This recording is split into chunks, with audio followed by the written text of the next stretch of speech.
और मैं अपने शिक्षा गुरु से क्षमा प्रार्थी भी हूँ। यदि मैंने आवेश में कुछ कह दिया हो, भावावेश में कुछ बोल दिया हो, तो प्लीज मुझे क्षमा करेंगे। हरे कृष्ण।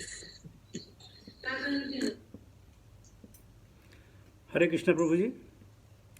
मुझे बहुत अच्छा लगता है जब लोग मेरी तारीफ़ करते हैं, और तारीफ़ करने के बाद जो है मुझे बिस्तर की याद आती है कि आराम से सो जाऊं, क्योंकि अब तारीफ़ हो गई, अब और क्या बोलना। आप लोग कुछ ज़्यादा ही बड़ा चढ़ा के बोल रहे हैं, ऐसा मुझे लगता है। लेकिन ठीक है, जो आपने बोला शिरोधार्य है, बहुत बहुत धन्यवाद। तो आइए आज का दूसरा सेशन शुरू करते हैं। आज 20 स्तुति है। 20 स्तुति कई प्रकार की है। चलिए आगे बात करते हैं। थोड़ा सा जरा हरि नाम कीर्तन कर ले। जय राधा माधवा कुंज विहारी, जय राधा माधवा कुंज विहारी, जय गोपीजन वल्लभ गिरिवरधारी, जय गोपीजन वल्लभ गिरिवरधारी, यशोदनंदन ब्रज जन रंजन, यशोदनंदन ब्रज जन रंजन, यमुना तेरा वनचारी, यमुना तेरा वनचारी, जय राधा माधवा कुंज विहारी, जय श्री कृष्ण चैतन्य प्रभु नित्यानंद, श्री अद्वैता गदाधर श्रीवासादि गौर भक्त वृंद, हरे कृष्ण कृष्ण कृष्ण हरे हरे, हरे राम राम राम हरे हरे, हरे कृष्ण कृष्ण कृष्ण हरे हरे, हरे राम राम हरे हरे, हरे कृष्ण कृष्ण कृष्ण हरे हरे, हरे राम राम राम हरे हरे। जय प्रभुपादा, जय प्रभुपादा, जय प्रभुपादा, श्रील प्रभुपादा, जय गुरुदेवा, जय गुरुदेवा, जय गुरुदेवा, जय गुरुदेवा। हरि नाम संकीर्तन एक नमो सब की जय। भक्ति वेदांत स्वामी श्रील प्रभुपाद महाराज की जय। ओम अज्ञानतिमिरान्धस्य ज्ञानाञ्जनशलाकया चक्षुष्मन्तं तस्मै श्रीगुरुवे नमः। श्रीचैतन्यमनोभीष्टं स्थापितमेन भूतले स्वयं रूपकदा मह्यं ददाति सुपदन्तिकं। वन्देऽहं श्रीगुरुसदा पदकमलं श्रीगुरुन् वैष्णवां च श्रीरूपं सागरजातं सहगण रघुनाथं विदन्तं सजीवं साद्वैतं सावधूतं परिजनसहितं कृष्णचैतन्यदेवं श्रीराधा कृष्णपादां सागण ललिता श्री विशाखान्वितां च। हे कृष्ण करुणा सिन्धो दीनबन्धो जगत्पते गोपेश गोपिका कान्त राधाकान्त नमस्तुते। तप्तकाञ्चन गौरङ्गी राधे वृन्दावनेश्वरी वृषभानुसुते देवी प्रणमामि हरिप्रिये। वाञ्छाकल्पतरुभ्यश्च कृपा सिन्धुभ्येव च पतितानां पावनेभ्यो वैष्णवेभ्यो नमो नमः। जय श्री कृष्ण चैतन्य प्रभो नित्यानन्द, श्री अद्वैत गदाधर श्रीवासादि गौर भक्त वृंद। हरे कृष्ण कृष्ण कृष्ण हरे हरे, हरे राम राम राम हरे हरे। नमः ओम विष्णुपादाय कृष्णपृष्ठाय भूतले श्रीमते जयपिताका स्वामिनिधि नामिने नमः आचार्यपादाय निताय कृपा प्रदायिने गौरकथा दामदाय नगर नमः ओम विष्णुपादाय कृष्णपृष्ठाय भूतले श्रीमते भक्ति वेदांत स्वामिनिधि नामिने नमस्ते सरस्वती देवे गौरवाणी प्रचारिणे निर्विशेष शून्यवादी पाश्चात्य देशतारिणे। जय शिला प्रभुपाद। तो प्रभुपाद के अनुग्रह से, गुरु महाराज वैष्णवों की कृपा से और आपके सौजन्य से आज दूसरा दिन हम कथा में लगा रहे हैं। तो सबसे पहले भक्तिमती माताओं को और भागवतम प्रिय बंधुओं को मेरा नमन नमस्कार और बच्चों को आशीर्वाद। आज हमें कहा गया है कि भीष्म स्तुति के बारे में बात करें। बहुत अच्छा सब्जेक्ट है, इस पे तो कई दिनों तक आप बोल सकते हैं, लेकिन समय है। कल हमको किसी ने कहा कि हमने क्वेश्चन आंसर के लिए उनको जो है समय नहीं दिया। Can you put more? What is it? More? Yeah. Sorry, 1 second, please. Oh, you don't have it. No, you can see it. Okay, that's it. Carry on. तो बोला क्वेश्चन आंसर के लिए ये पीछे आप देखते हैं प्रभा जी हैं, गुरु महाराज हैं और तमिल कृष्ण गोस्वामी हैं, अकिंचन प्रभु हैं, बहुत सारे लोग हैं। तो मुझे कहा गया कि मैं थोड़ा सा समय उनको दूं ताकि वो बेचारे क्वेश्चन आंसर कर सके और उनके जो रिक्वेस्ट है शिरोधार्य। तो ओम नमो भगवते वासुदेवाय, ओम नमो भगवते वासुदेवाय, ओम नमो भगवते वासुदेवाय।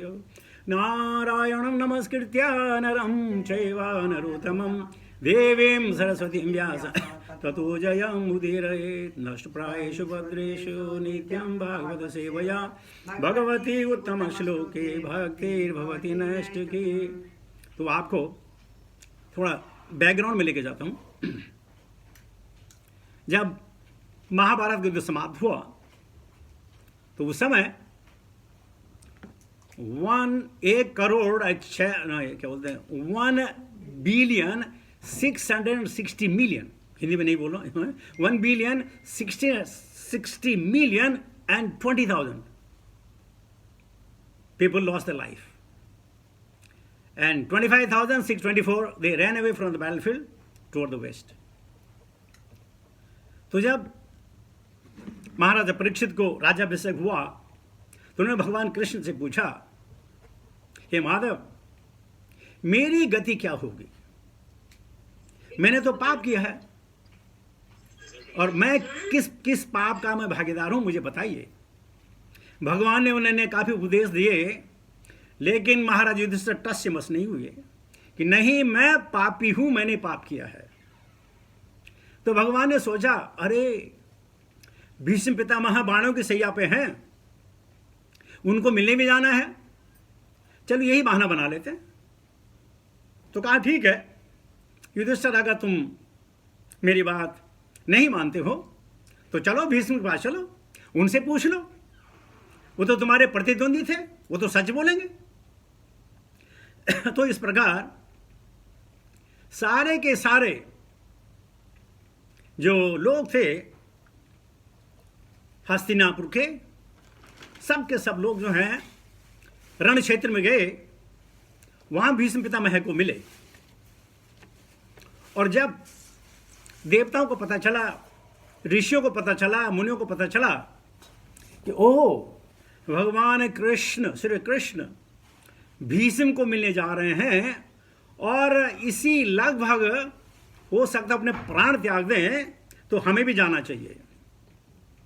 तो उस असेंबली में पर्वत मुनि आए, नारद मुनि आए, धौम्य ऋषि आए, व्यास देव आए, भद्रशो आए, भरद्वाज आए, परशुराम आए,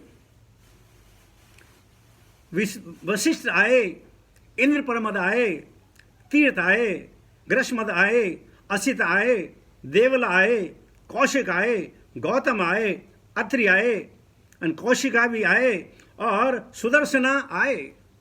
साथ साथ में सुखदेव गोसाई भी आए, कश्यप मुनि भी आए, अंगिरा भी आए। और वो अकेले नहीं आए, उनके हजारों शिष्य सब उस जगह पहुंचे जहां भीष्म पितामह लेटे हैं और अपने प्राण को त्यागने वाले हैं। स्वेच्छा की मृत्यु थी, लेकिन वो भी हट के पक्के बोले कृष्ण आएगा तो मैं प्राण छोड़ूंगा, बिना उसके थोड़ी छोड़ूंगा। अब सारी चीजें ऐसी बनी कि भगवान कृष्ण युधिष्ठिर सारे भाइयों को लेकर के, हजारों लोगों को लेकर के युधिष्ठिर के पास पहुंचे, भीष्म पिता के पास पहुंचे। सबने नमन किया, प्रणाम किया और भीष्म पितामह गदगद हो गए। गदगद होने पे भीष्म पितामह की दो प्रकार स्तुति है। मैं पहले ये वाली स्तुति बता देता हूं और बाद में दूसरी वाली जो बहुत फेमस है। तो मैं ज्यादा बैकग्राउंड में नहीं जाऊंगा, टाइम ज्यादा हो जाएगा। तो युधिष्ठिर महाराज कहते हैं, अहो कष्टम अहो न्यायम यदुवम धर्मनंदना जीवंतु नार्थ क्लिष्टम विप्रधर्माच्युताश्रय। वो कह भीष्म देव ने कहा, ओ तुम लोगों ने साक्षात धर्म के पुत्र होते हुए भी कितनी यातनाएं तथा कितना अन्याय सहा है। उन कष्टों के अंतर्गत तुम सबको जीवित रखने की आशा न थी, फिर भी ब्राह्मणों, ईश्वरों तथा धर्म ने तुम्हारी रक्षा की। भीष्म पितामह को पता चल रहा है कि यार इनके साथ काफी ज्यादती हुई है, बहुत ज्यादती हुई है। फिर मैं आगे पढ़ता हूं। सर्वं कालकृतं मन्ये भवता यद प्रियं सपालो यद्वेषे लोको वायुरिव घनावली। मेरे विचार से अपना ओपिनियन दे रहे हैं, यह सब परवल काल के कारण हुआ है। और काल कौन है? भगवान कृष्ण खड़े हैं।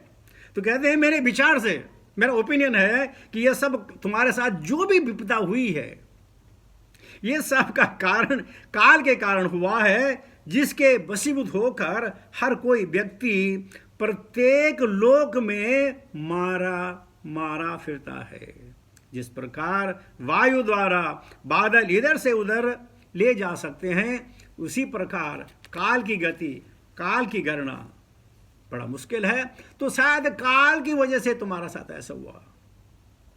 बहुत अच्छे प्रवचन हैं, शिक्षा है हम सबको युधिष्ठिर महाराज के बहाने से। और आगे जो बहुत शानदार श्लोक है, पता नहीं आप में से किस किस को याद होगा। तो भीष्म पितामह कहते हैं, यत्र धर्म श्रुतो राज्ञा गदा पाणी वृकोदर कृष्णस्त्रिगांडीवम चापम सुकृष्ण ततो विषाद। ओहो, अपरिहार्य कारण का प्रभाव कितना आश्चर्यजनक होता है। यह अपरिवर्तनीय है, अन्यथा अपरिवर्तनीय ने कर्म और काल की गति, इसको बदल नहीं जा सकता है। सिर्फ भगवान अकेले ईश्वर हैं जो किसी के कर्म और काल की गति बदल सकते हैं, वरना कोई नहीं बदल सकता है। तो भीष्म पितामह ये कहते हैं ये काल की है, अन्यथा धर्म राजा के पुत्र युधिष्ठिर, गदाधारी भीम तथा गांडीव अस्त्र धारण करने वाले बलशाली महान धनुर्धर अर्जुन एवं सबके ऊपर पांडवों के प्रत्यक्ष हितैषी कृष्ण के होते हुए यह विपत्ति क्यों आई? भगवान भी जो उन्होंने लॉ बना दिए हैं उसमें हस्तक्षेप नहीं करते हैं। यह सबके लिए, हर लोक के लिए, हर काल के लिए है। किसी विशेष परिस्थिति में ही भगवान इसको कभी कभी उल्लंघन कर देते हैं, वरना नहीं। उन पे विपत्ति आई, भगवान साथ में थे, लेकिन विपत्ति को तो भोगना है।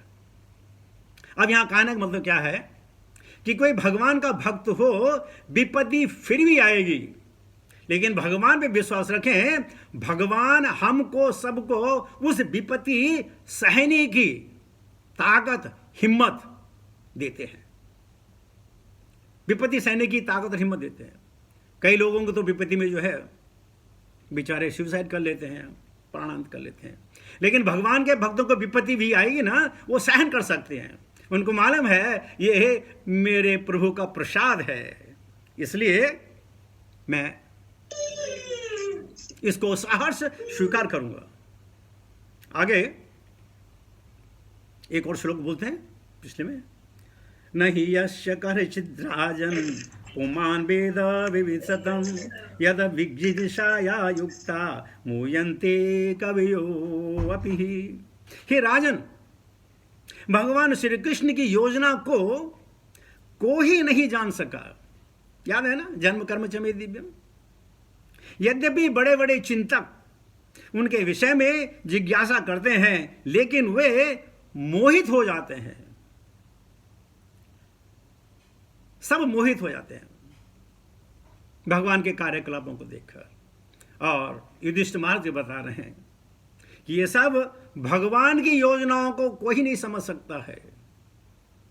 जो कभी हमें अच्छा लगता है उसका परिणाम बुरा भी हो सकता है, जो हमें खराब लगता है उसका परिणाम अच्छा भी हो सकता है। इसलिए भगवान की शरणागति लेकर जो व्यक्ति शरणागत हो जाएगा उसको और कोई चाह नहीं। ब्रह्मभूत प्रसन्नात्मा न शोचति न कांक्षति। तब कुछ न सोचना है न चाहत है। चाहत है भगवान के मिलन की, चाहत है तो भगवान की सेवा की। तो इस प्रकार युधिष्ठिर महाराज को बताया, ये उनके अपने विचार थे। अब आइए उनके मेडिटेशन में चलते हैं।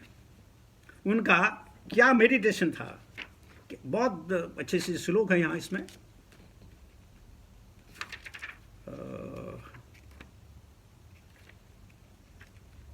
बहुत लंबे लंबे श्लोक हैं, कहाँ चले गए।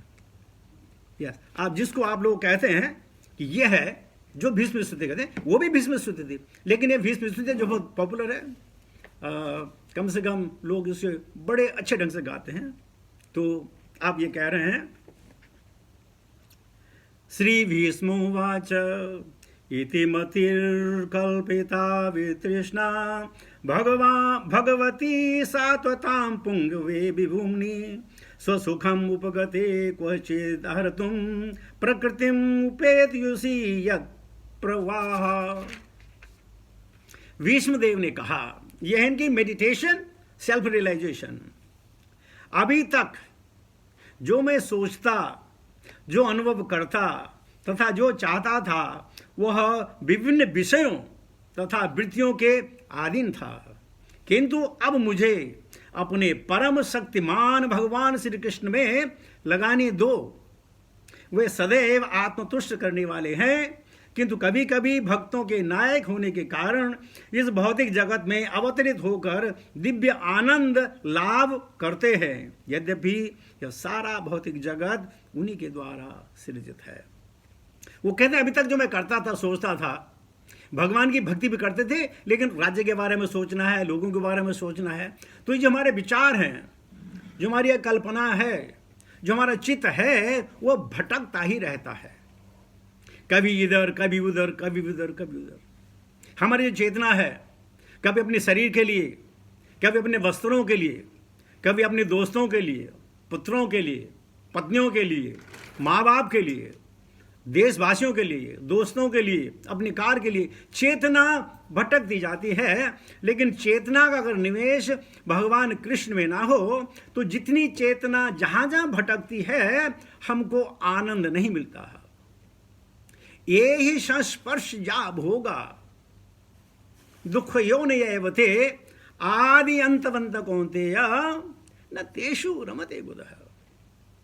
हमारी इंद्रियों के द्वारा जो सुख, जो लाभ, जो प्रसन्नता हमें मिलती है, वो बहुत थोड़े दिन रहती है, बहुत थोड़े दिन। आना और जाना। जो चीज़ आज हमें खुशी देती है, बाद में हो सकता खुशी ना दो। माना कि आपको रसगुल्ले खाने हो, तो पहला रसगुल्ला बहुत मज़े से खाया, दूसरा खाया, तीसरा खाया, अगर आपको बार बार देते जाओ तो आप उसी रसगुल्ले की आप उल्टी कर देंगे। यही संस्पर्श चाबों का कुछ समय के लिए आनंद देता है, हमेशा के लिए नहीं।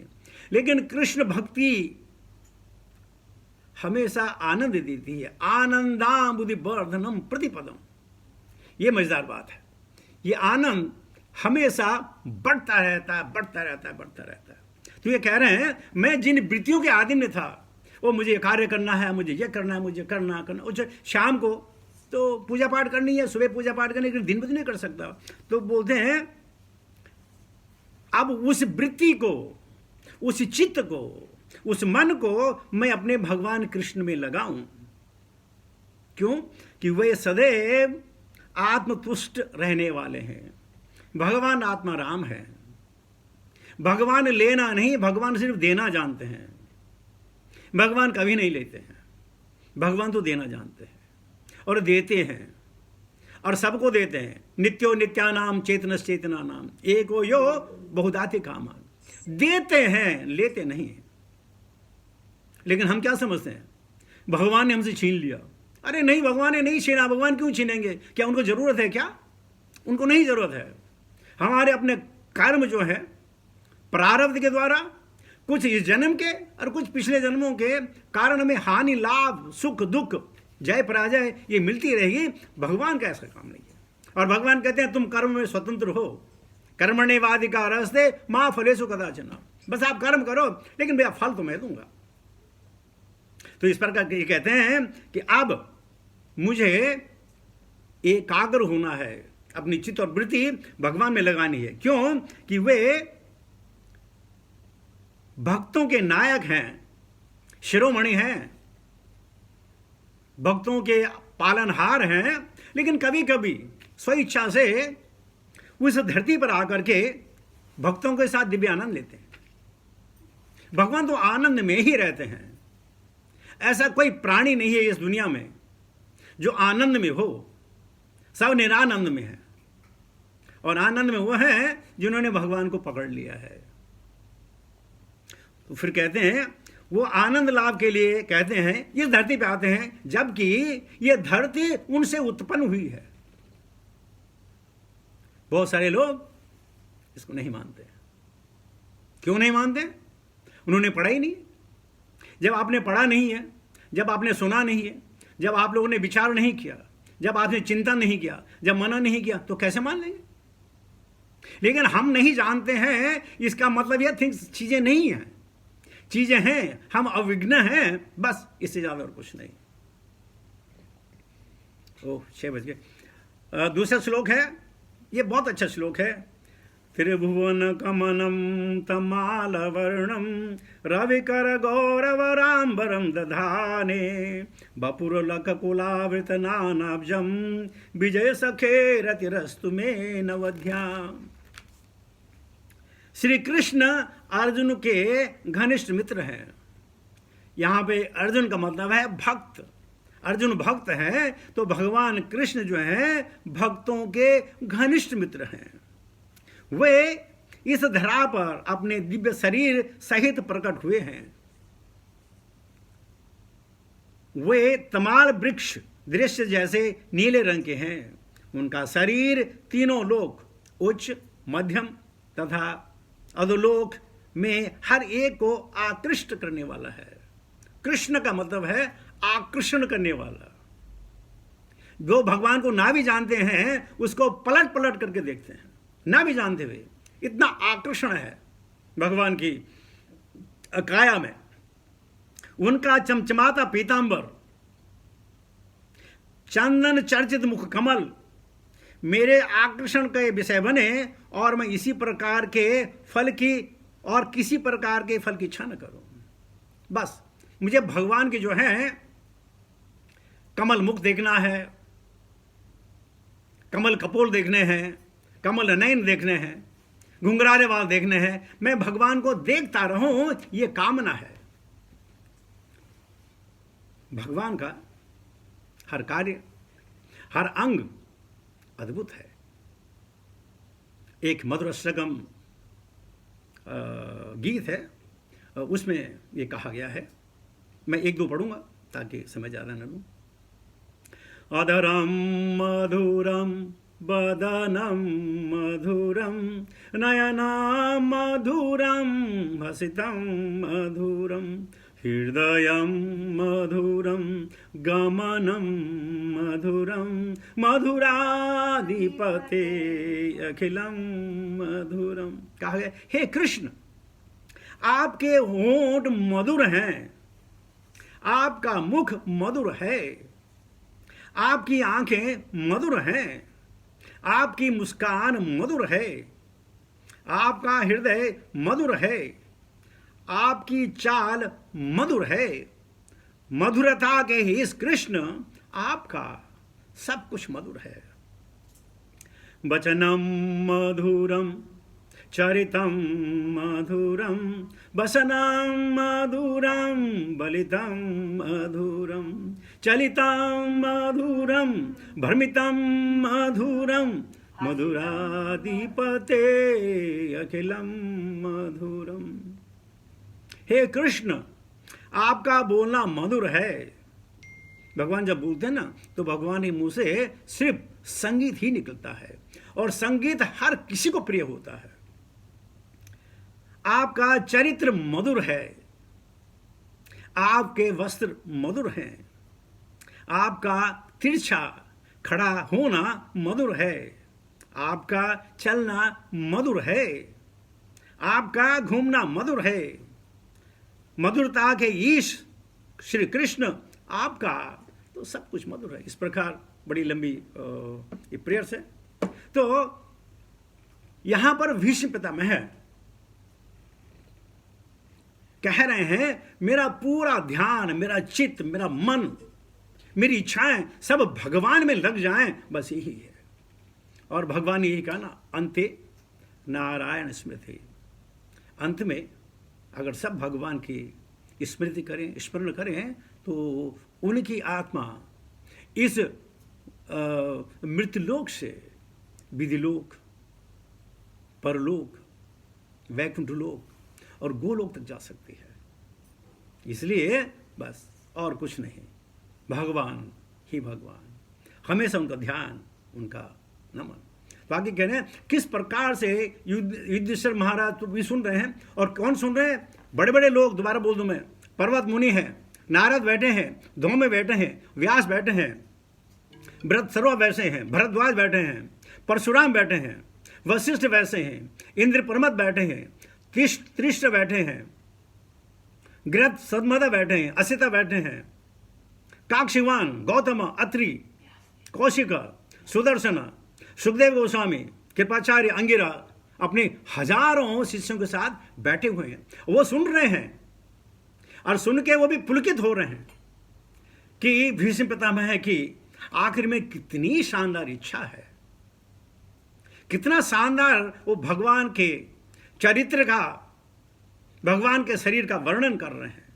और कार्यों का वर्णन देखिए क्या कहते हैं।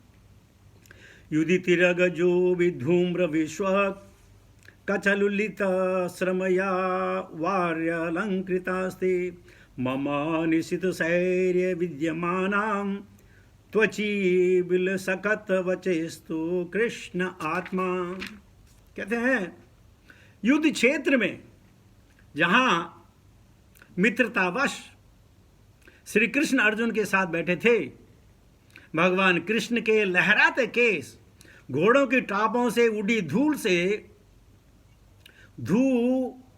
धूसरित हो गए थे, तथा शर्म के कारण उनके मुखमंडल पसीनों की बूंदों से भीग रहा था, और तीक्ष्ण बाणों से बने घावों से इन अलंकारों की शोभा उनकी अच्छी लग रही थी। मेरा मन उन्हीं कृष्ण में के पास चला जाए। उन्होंने सामने देखा था, उनके सामने युद्ध हुआ।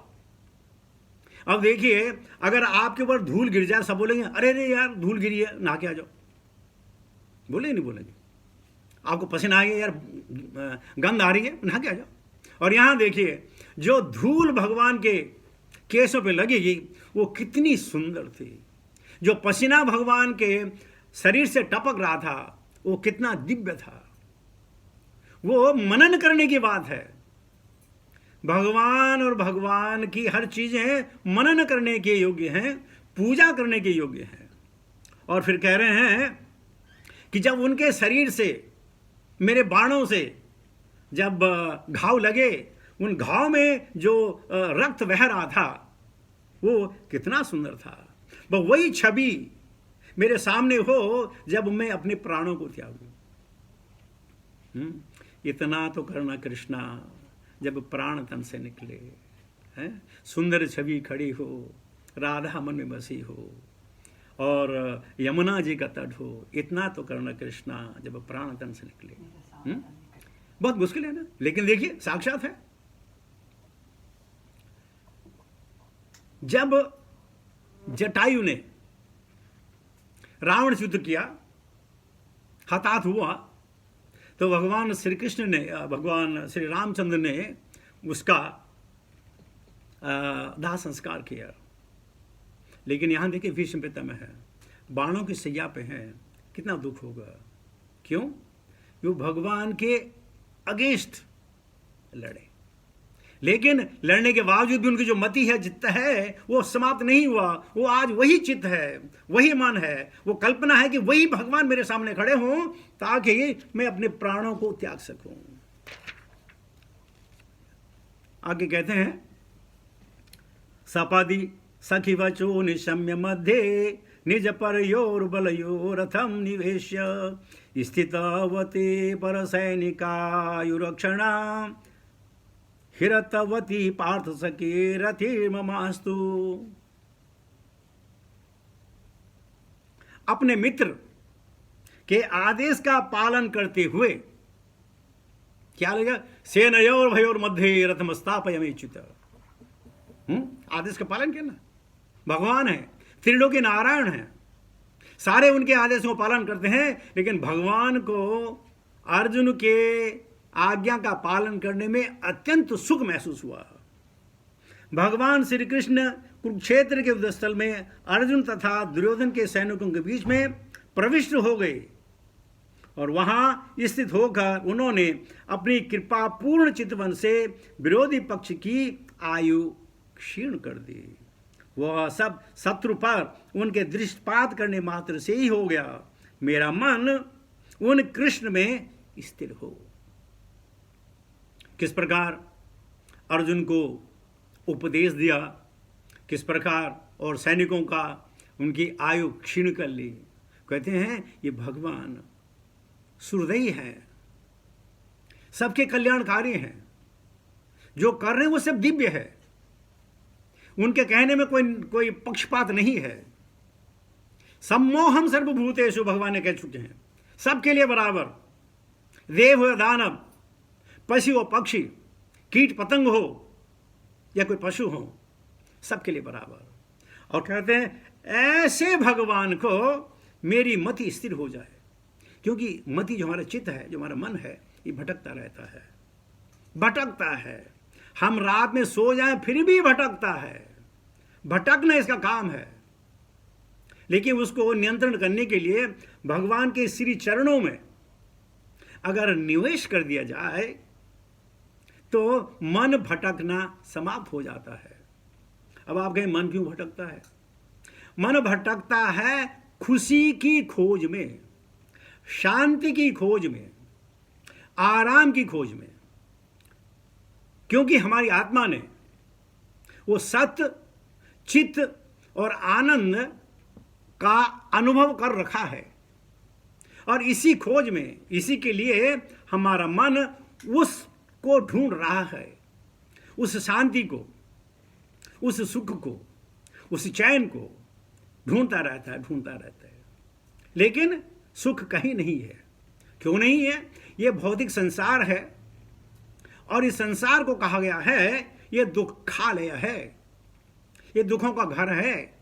इसलिए यहां दुख के अलावा आपको और कुछ नहीं मिलेगा। लेकिन दुख कब तक है? जब तक हम अपने आप को देहधारी समझेंगे, जब तक हम अपने आप को देह से, इस शरीर से जुड़े पाएंगे, तब तक परेशानी है। और जब हम आत्मज्ञानी हो जाते हैं तब इस शरीर का क्या। एक कोई ऋषि था, तो किसी ने पूछा, अरे बाबा कितनी उम्र है तुम्हारी? तो ऋषिवर ने कहा, बेटा किसकी उम्र पूछ रहे हो, मेरी आत्मा की या मेरे शरीर की?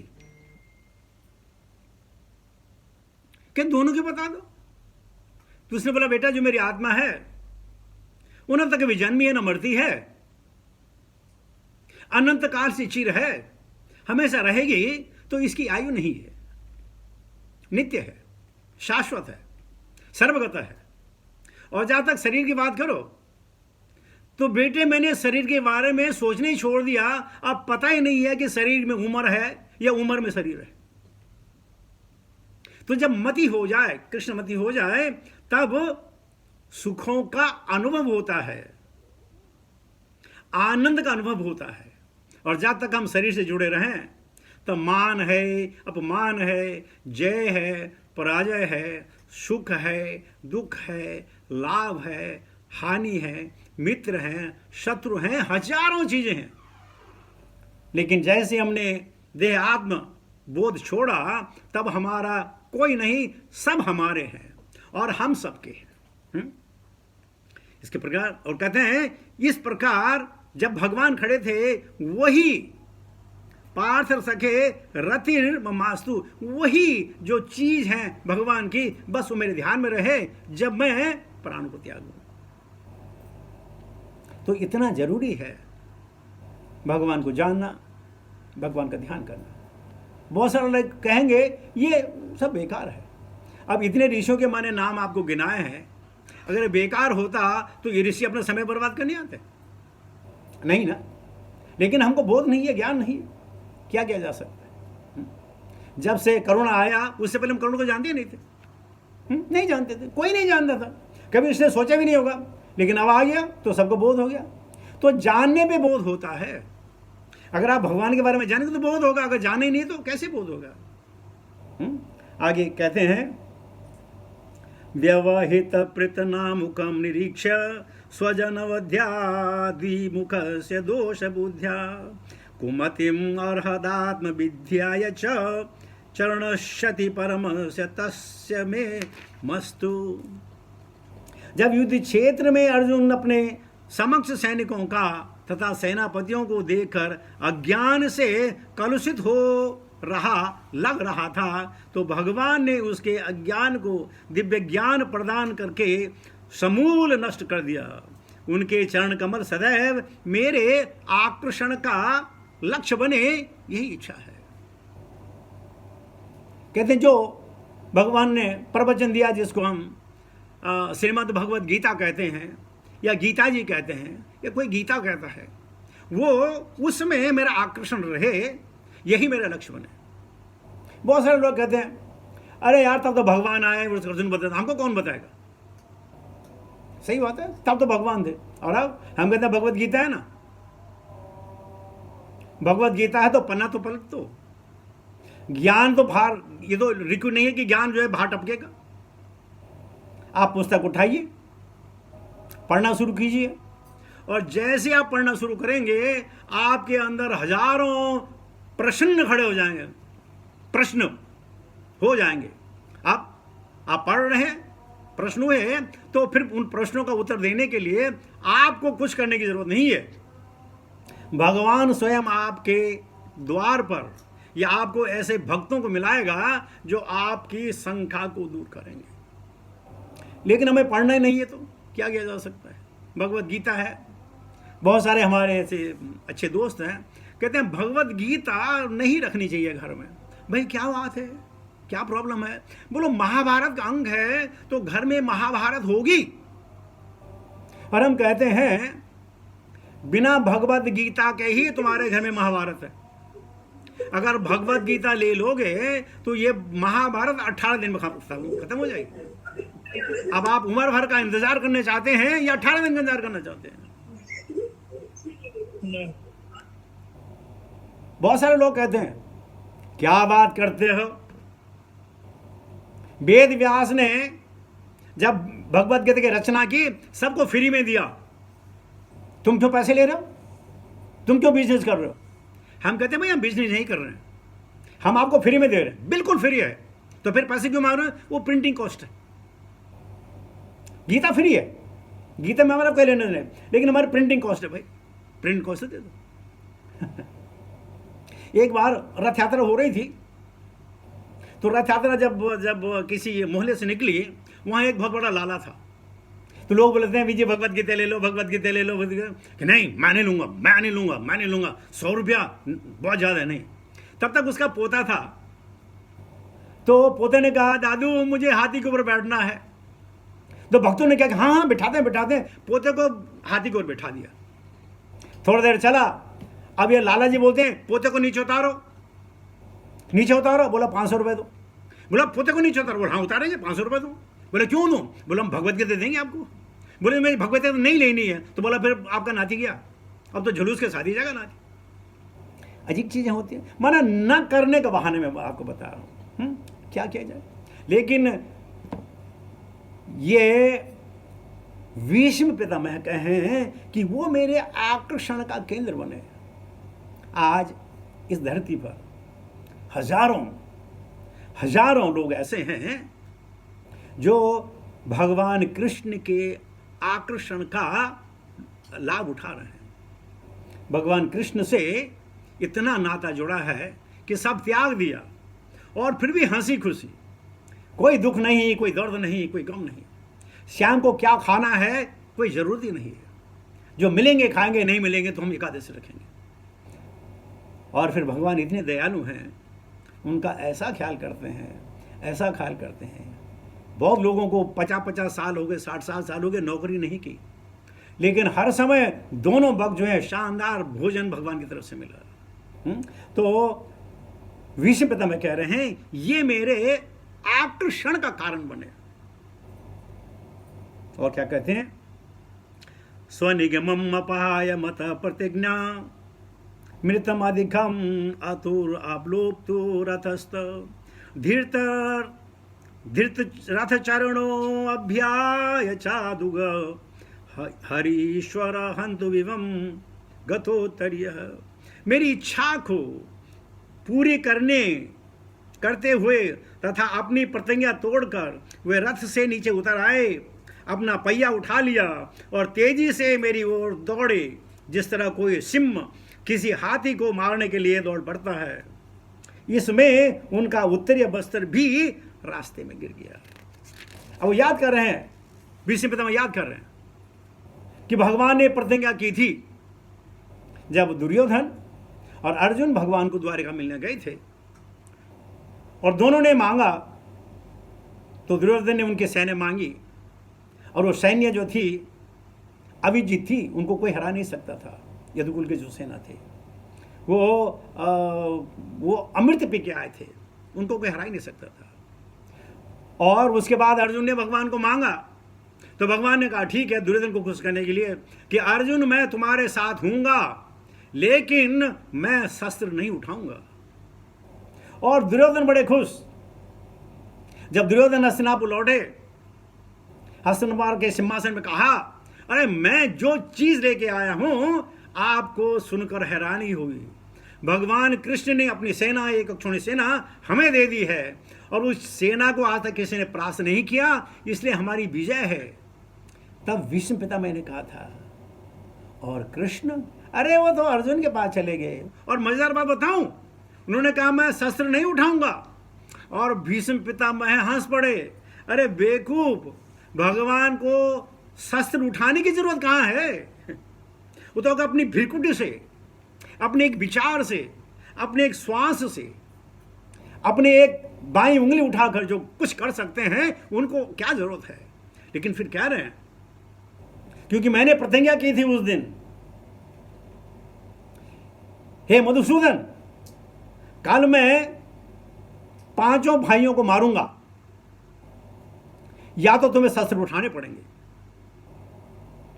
भगवान हंस दिए ठीक है उठाएंगे, शस्त्र उठाएंगे। तो जब भीषण युद्ध हुआ, भीष्म पितामह ने लाखों की संख्या में पांडवों की तरफ से जो है सैन्य मारे और अर्जुन को मारने ही वाले थे, भगवान कृष्ण नीचे उतरे और उन्होंने रथ का पहिया उठाया और भीष्म पितामह की ओर जो है दौड़ पड़े। पीछे से अर्जुन ने उनके पैर पकड़ा, हे प्रभु मैं आपको आपकी प्रतिज्ञा याद दिलाता हूं, आपने शस्त्र नहीं उठाने हैं, आपका अपयश होगा, आपको कोई ख्याति होगी। भगवान ने कहा अरे बच्चे शस्त्र कहाँ है, ये तो रथ का पहिया है।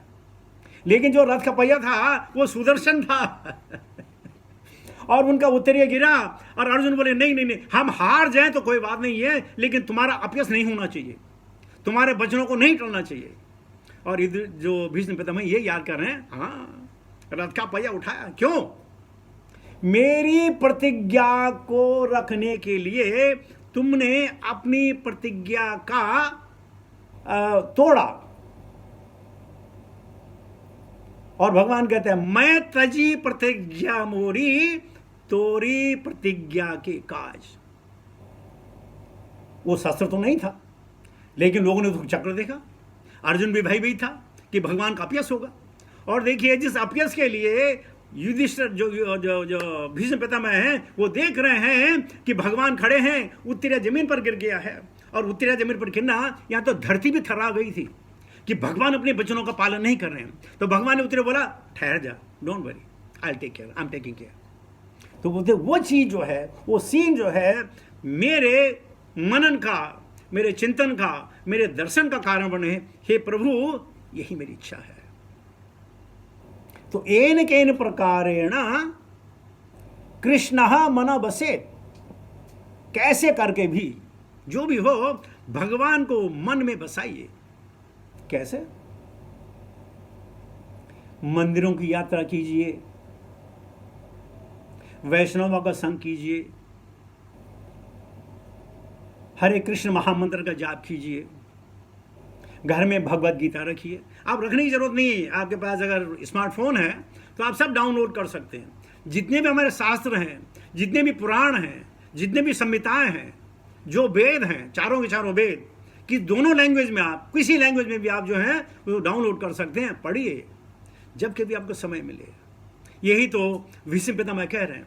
और भीष्म पितामह महाजन है, महाजनों एन गतः सपंथा है। महाजन लोगों ने जो रास्ता अपनाया है जनरल पब्लिक के लिए, वही एक साध्य है, वही साधन है, वही करने वाली चीज है। तो यहां क्या कर रहे हैं? भगवान का चिंतन और मनन कर रहे हैं। और इसलिए हम सबको भी ये प्रेरणा मिलती है, हम भी उसी तरह भगवान का चिंतन मनन कर सकें। अब ये चिंतन मनन स्नेहात भयात द्वेष्यात, ये प्यार से आप कर सकते हैं। स्नेहात भयात, डर के मारे कि मेरे साथ कुछ न हो जाए, मेरे परिवार को कुछ न हो जाए, मेरी नौकरी न चली जाए, भय, जो भी भय हो बीमारी का, इसने भयात द्वेष्यात, या भगवान से द्वेष करके। ये अपने आप को समझता क्या है? रावण ने द्वेष किया, कुंभकर्ण ने द्वेष किया, हिरण्याक्ष ने द्वेष किया, हिरण्याकश्यप ने द्वेष किया, शिशुपाल ने द्वेष किया, दंतवक्र ने द्वेष किया, पूतना ने द्वेष किया, कंस ने द्वेष किया। कैसे दोष किया कि बार बार भगवान का चिंतन और मनन, और भगवान खुद आए उनको तारने के लिए। भगवान कभी किसी को मारते नहीं है, भगवान तो तारते हैं, भगवान तो तारते हैं। तो इस प्रकार स्तुति तो बहुत लंबी है, अभी समय हो चुका है। मुझे कहा गया था कि मैं 10 मिनट पहले ख़त्म करूं, तो मैं आप लोगों के आगे के अनुसार 7 मिनट पहले ख़त्म कर रहा हूं, ताकि अगर आप लोगों को कोई प्रश्न हो, कोई जिज्ञासा हो, तो उसका अगर मैं समझ पाऊं तो निवारण करने की कोशिश करूंगा। हरे कृष्णा।